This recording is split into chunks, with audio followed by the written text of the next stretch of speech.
புறக்கணிக்கப்பட்டவர்களை கொண்டு வேத வசனத்தை எருசலேமிலே நிறைவேற்றினார்.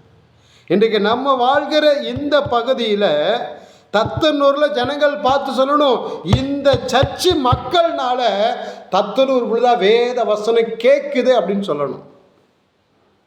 அப்போ முதலாவது என் வீட்டுக்குள்ள வேத வசனம் நிறைந்திருக்கணும், ரெண்டாவது என் தெருக்குள்ள வேத வசனம் நிறைந்திருக்கணும், மூன்றாவது நான் இருக்கிற மக்கள் மத்தியில் வேத வசனம் நிறைந்திருக்கணும், நாலாவது இந்த தத்தனூர் முழுவதும் வேத வசனத்தை உங்களை என்னால் கொண்டுதான் ஆண்டவர் செய்வார்.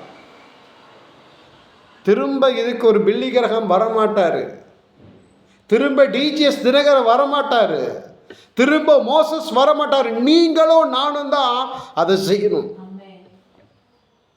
அப்போ வேத வசனத்தை நம்ம தத்தனூர் ஃபுல்லாக நிரப்பணும். வேத வசனம் நிறந்து இருந்துச்சு அப்படின்னா பாவம் செய்கிறது கம்மியாயிரும். அப்போ பாவம் எங்கே பெருகும்னா வேத வசனம் இல்லாத இடத்துல பாவம் பெருகும். துரோகம் செய்கிற மனிதர்கள் பெருகுவாங்க, கெடுதல் செய்கிற மனிதர்கள் பெருகுவாங்க, தீங்கு செய்கிற மனிதர்கள் பெருகுவாங்க.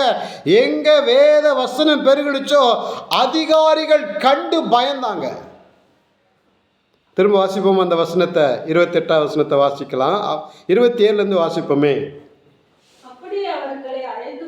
அப்படியே அவர்களை அழைத்து கொண்டு வந்து ஆலோசனை சங்கத்துக்கு முன்பாக நிறுத்தினார்கள். அப்பொழுது பிரதான ஆசாரியர் அவரை நோக்கி,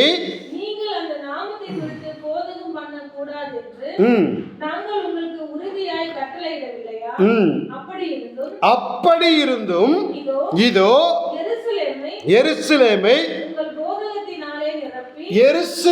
உங்கள் போதகத்தினாலே நிரப்புனீங்க.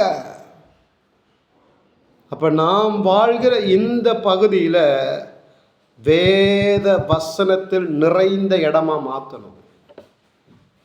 நான் மட்டும் ரட்சிக்கப்பட்டால் போதும் இல்லை. இந்த தத்தனூரில் இருக்கிற எல்லாரும், வளத்தஞ்சலில் இருக்கிற எல்லாரும், போந்தூரில் இருக்கிற எல்லாரும், எல்லா மக்களும் ரட்சிக்கப்படணும் அப்படின்றது தான் ஆண்டவருடைய விருப்பம். அதனால தான் சொல்றாரு, நீங்கள் எருசலேமை வேத வசனத்தினால நிரப்பின போது வேத வசனம் விருத்தி அடைந்தது. ஒரே இடத்துல வேத வசனம் டம்பாய் நிற்கலை, ஒரே இடத்துல வேத வசனம் அப்படியே நிற்கலை. வேத வசனத்தை அந்த எருசலேமும் ஃபுல்லாக நிரப்பினாங்க. நீங்களும் நானும் இந்த தத்தனூர் ஃபுல்லாக வேத வசனத்தை நிரப்பணும்.